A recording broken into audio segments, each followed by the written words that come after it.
Përshëndetje të gjithëve dhe mirë se erdhët në kuzhinën e Rajanës. Sot do të gatuajmë së bashku pite ose byrek me hithra. Nuk e di nëse i quajnë ndryshe hithrat në shtëpinë tuaj, ndoshta në zona të ndryshme mund të kenë emra të tjerë, por në shtëpinë time janë quajtur gjithmonë hithra. Ne në fakt në shtëpi këtë lloj byreku e quajmë lakror me hithra, por në zona të ndryshme mund të njihet si pite ose si byrek. Duke qenë se tani është sezoni që hithrat i gjenin më kollaj, unë vendosa që këtë herë byrekun apo piten ta përgatis me hithra dhe recetën ta ndaj edhe për ju. Kjo është receta e familjes sime. Ndoshta ka dhe mënyra të tjera të gatimit të hithrave. Nëse keni metoda të tjera, mund të shkruani poshtë te komentet. Me këtë mënyrë që do të shikoni sot në video, t'jeni të sigurt që në fund fare byreku në fund del shumë i shkrifët, shumë i butë. Kjo është një metodë që nuk ju lodh fare, pasi në këtë rast nuk do të hapin petë, por do të formojnë vetëm kulaçka të vogla. Për të parë të gjitha detajet, ju ftoj të ndiqni video në vijim. Në fillim fare do të përgatisim brumin e byrekut. Për pjesën e brumit, unë kam përdorur 3 gota miell, kam shtuar pak krip dhe më pas tek mielli kam shtuar edhe ujin e ngrohtë. Në këtë rast kam përdorur pothuajse 1 gotë plot me ujë të ngrohtë. Gota që kam përdorur për matjen e miellit është e njëjtë me atë që kam përdorur edhe për ujin. Megjithatë, keni parasysh që kur thithni ujin, duhet që në fund fare brumit na dal i butë, por të mos na ngjisin duart. Sekreti për një byrek të mirë është e përgatitja e një brumi të mirë. Nëse përgatisni një brum të fortë, atëherë do ta keni shumë të vështirë për të hapur petët në fund dhe që byreku të dalë ashtu siç duhet. Por edhe nëse përgatisni një brum shumë të ujshëm, pra që të ngjisin duart, edhe në këtë rast do ta keni të vështirë përgatitjen e byrekut në fund. Pra sekreti është përgatitja e një brumi të butë, që nuk ju ngjisin duart dhe sigurisht punimi i brumit sa më shumë që të mundeni. Nëse brumin e punoni mirë edhe e formoni ashtu siç duhet, kur të provoni të përgatisni byrekun, nuk do të lodheni fare. Pasi keni formuar brumin, do ta lëm brumin që të pushojë, e lyejmë sipër me pak vaj, i vendosim një qese kuzhine dhe e lëm të pushojë për të paktën 20 ose 30 minuta dhe ndërkohë ne do të përgatisim mbushjen e byrekut. Tani mbushjen, unë siç u thash në fillim të videos, e kam përgatitur me hithra. Se si e përgatisim ne mbushjen me hithra, ta shikoni në vijim. Ka shumë metoda të përgatitjes së hithrave, jam e sigurt për këtë gjë, pasi në zona të ndryshme mund t'i gatuajnë në forma të ndryshme, por ky është versioni që ne e përgatisim gjithmonë hithrën në shtëpinë time. Tani se ku t'i gjeni hithrat, kjo është një çështje tjetër. Nëse jetoni në zona që mund të ketë pyje afër, flas për pjesën e emigrantëve, të cilët mund të jetojnë në zona që mund të kenë edhe pyje afër, apo zona të gjelbëruara dhe ndoshta në këto zona mund të gjeni edhe hithra. Unë për vete i kam marrë në pyll, është pak e vështirë prekja atyre me duar, prandaj unë në këtë rast kam përdorur doreza. Edhe pasi i keni mbledhur hithrat, tani do t'i presim ato sa më imët që të keni mundësi. Unë duke qenë se i kisha të vështirë që t'i prekja me duar, i kam prerë ashtu siç kam mundur. Nëna ime gjithmonë hithrat i prek me duar, i pret me duar, madje edhe kur i pret, ajo nuk përdor fare as doreza dhe as një gjë tjetër. Dhe hithrat i kam prerë, siç e shikoni edhe në video.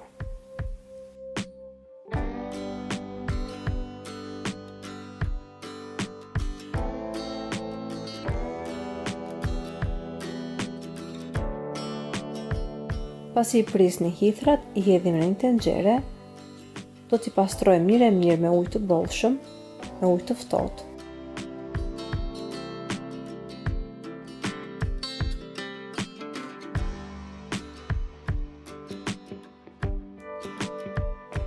Dhe pasi keni pastruar mirë hithrat, i vendosim në zjarr mesatar për t'i gatuar. Pasi vendosni hithrat në zjarr, tani do të shtojmë tek tenxherja një lugë gjelle plot me gjalp dhe gjithashtu do të shtojmë edhe krip. Ja shtojmë kripën që në fillim, pasi në këtë mënyrë volumi i hithrave do të bjerë dhe hithrat do të lëshojnë lëngun e tyre në tenxhere. Hithrat në fillim do t'i gatuajmë vetëm me lëngun që ato lëshojnë për të paktën 2 ose 3 minuta në zjarr mesatar.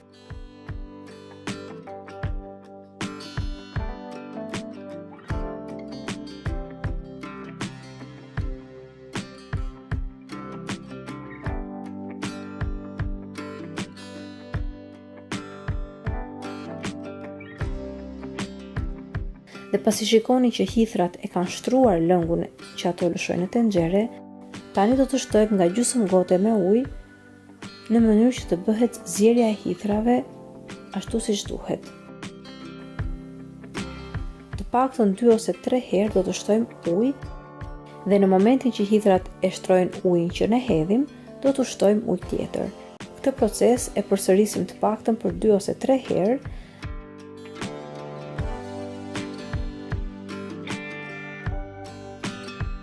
Dhe kur shikoni dhe mendoni që hithrat kanë zjerë ashtu siç duhet, tani në tenxhere do të shtojmë edhe më tepër ujë dhe do të shtojmë gjithashtu edhe 2 lugë gjelle të tretura në një gotë me ujë.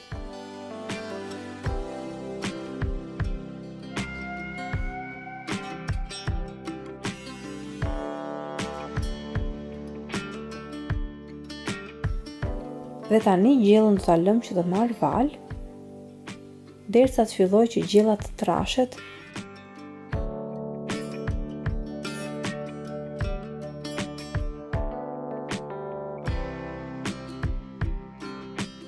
Dhe në momentin që gjella trashet, ne do të shtojmë edhe 1 gotë e gjysmë me qumësht. Kur ja shtoni qumshtin, gjella do të jetë e trash mjaftueshëm në mënyrë të tillë që qumshin të mos e lëmë të ziejë për një kohë të gjatë.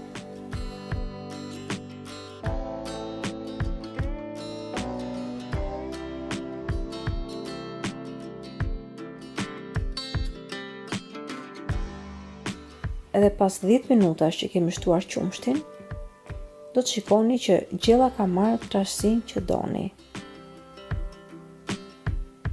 Mund ta shikoni dhe ta provoni gjellën për krip, dhe gjithashtu nëse doni, në fund fare pasi ta thikni zjarrin, mund të shtoni edhe një vezë tek gjella me hithër. Kjo është në dëshirën tuaj, kush nuk ka dëshirë mund të mos ja shtoj fare. Dhe tani gjellën e keni gati dhe lëmë që të ftohet derisa ne të përgatisim byrekun. Dhe ndërkohë ne brumin do ta marrim dhe do ta presim në kuleç. Me këto përmasa që unë u dhash, në total do të formojmë 9 kuleç të vegjël. Për sasinë e kuleçve që do të formoni, varet shumë edhe nga madhësia, pra se sa të mëdhenj do t'i bëni kuleçet. Nëse do t'i bëni më të mëdhenj nga këta që shikoni në video, atëherë do t'ju dalin më pak kuleç. Unë e kam ndarë në 9 kuleç, nga të cilët 5 i kam përdorur për pjesën e poshtme të byrekut dhe 4 për pjesën e sipërme. Kuleçet do t'i hapim duke përdorur miell. Mund të përdorni edhe niseshte, nuk ka asnjë problem, dhe hapjen e kuleçeve do ta bëjmë siç e shikoni dhe në video. Mjafton t'i hapni ato pak më të vegjël se sa pëllëmba e dorës. Prandaj u thash dhe në fillim të videos që në këtë rast nuk do të hapim petë të mëdha për përgatitjen e byrekut, por do të hapim vetëm kuleç të vegjël.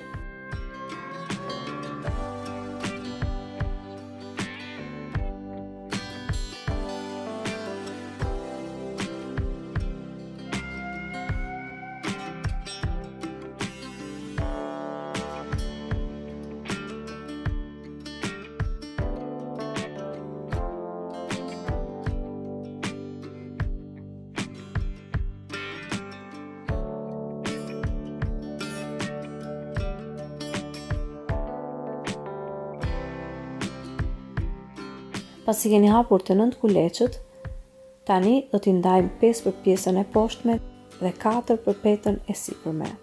Pasi i keni ndarë, do të fillojmë të lyejmë kuleçet një nga një duke përdorur vaj ose gjalp. Në rastin tim, unë kam përdorur 2 lugë gjelle gjalp të shkrirë dhe kam shtuar gjithashtu edhe 3 ose 4 lugë gjelle me vaj. Masën e kam përzierë mirë dhe me këtë masë do të lyejmë të gjithë kuleçët që përgatitëm. Dhe tani kuleçët do t'i lëmë që të pushojnë për 10 ose 15 minuta.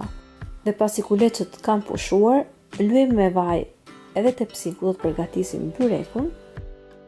Dhe tani do të veprojmë siç e shikoni dhe procesin në video. Do të marrim kulaçin e parë, do ta hedhim në tepsi dhe do të fillojmë të hapim kulaçin aq sa që është edhe madhësia e tepsisë. Hapjen do ta bëjmë me duar. Duke qenë se në këtë rast gjellën e kemi të ujshme, petët do t'i hapim pak më të mëdha se sa madhësia e tepsisë, në mënyrë të tillë që kur të hedhim mbushjen, pjesa e gjellës na ngelet brenda petëve.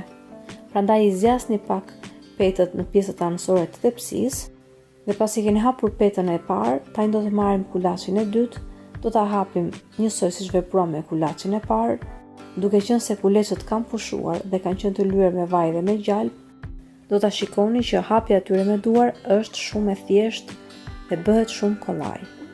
Dhe kështu do të veprojmë në të njëjtën mënyrë derisa të hapim të 5 kuleçët në tepsi.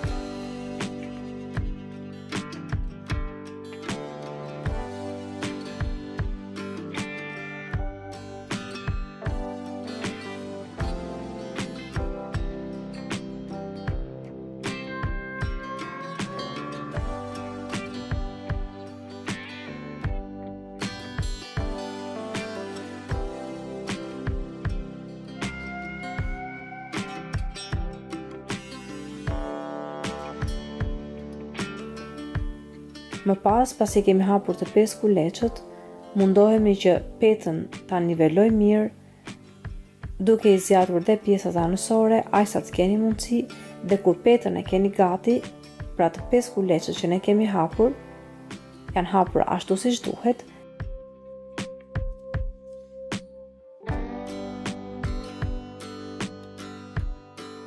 Dhe tani do të fillojmë me hapjen e kuleçëve për pjesën e sipërme të byrekut.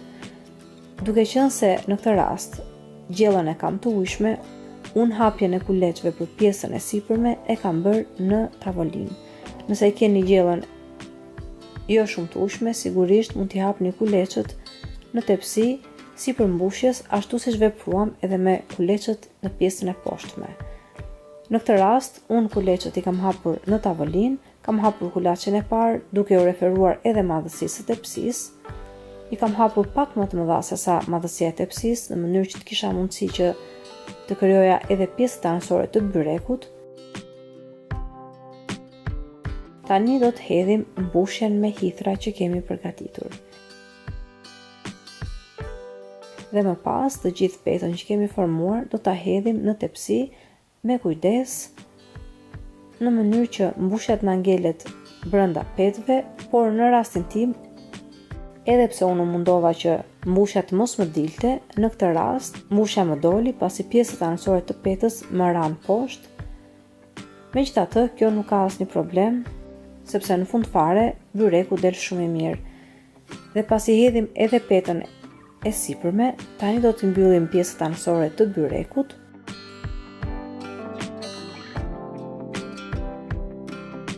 Edhe më pas byrekun sipër e lyejmë me pjesën e vajit dhe të gjalpit që na ka ngelur, dhe ndërkohë mos harroni që të keni hapur furrën, ta lini që të nxehet në 220 gradë Celsius. Edhe kur byrekun e keni gati, e fusim për ta pjekur në furrë për të paktën 25 ose 30 minuta në 220 gradë Celsius.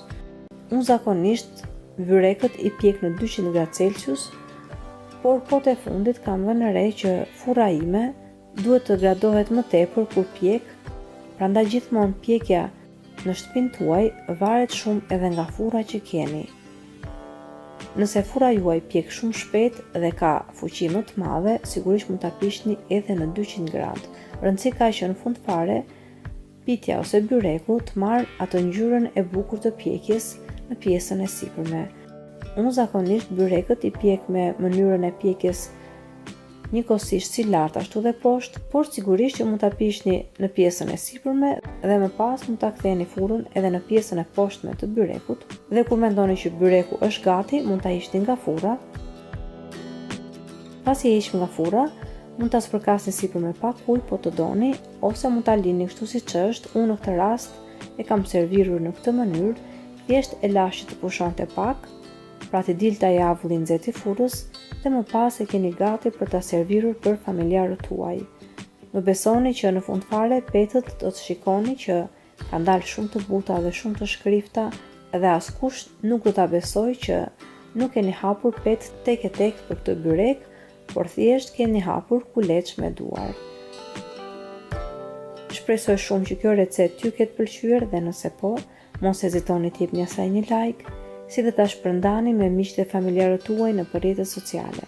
Gjithashtu mos nguroni të abonoheni në kanalin tim, si dhe të shtypni zilën e vogël anash kanalit, në mënyrë që të njoftoheni sa herë në kanal postohen recetat e reja. Ju falenderoj të gjithëve që më ndoqët edhe në videon e sotshme.